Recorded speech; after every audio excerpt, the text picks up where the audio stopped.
Europe 1, 7h27, Thomas Soto. La morale de l'info. Bonjour Raphaël Antoven. Bonjour Thomas. Vous avez souhaité revenir ce lundi sur les propos d'Emmanuel Macron, propos rapportés par Guylaine Ottenheimer sur le site internet de l'hebdomadaire Challenge.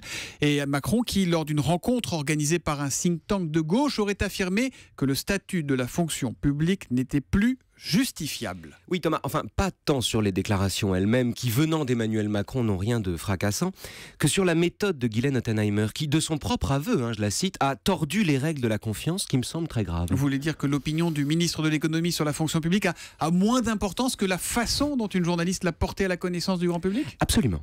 Le problème, ça n'est pas la matière, c'est la manière. Le problème, ce ne sont pas les paroles d'un ministre qu'on adore détester de toute façon, mais le manquement à la parole d'une journaliste qui sacrifie la déontologie au buzz. L'opinion de Macron sur les fonctionnaires, Thomas, c'est pas un scoop.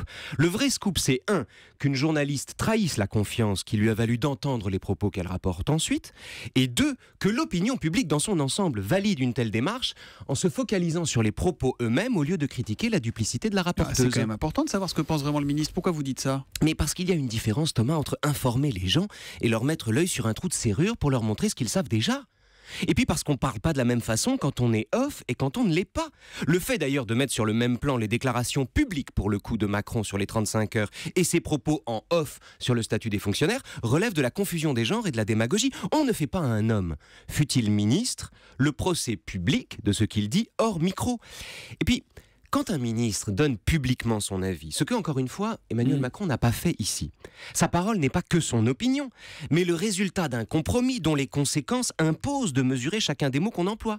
Bref, pour toutes ces raisons, le citoyen que je suis réclame le droit de ne pas savoir ce qu'on ne lui a pas dit. Vous voulez pas donc savoir ce que pense vraiment le ministre de l'économie ? Ce que l'individu Emmanuel Macron pense ne m'intéresse pas. Ce que le ministre de l'économie dit me passionne. Bon, et la morale de l'info ?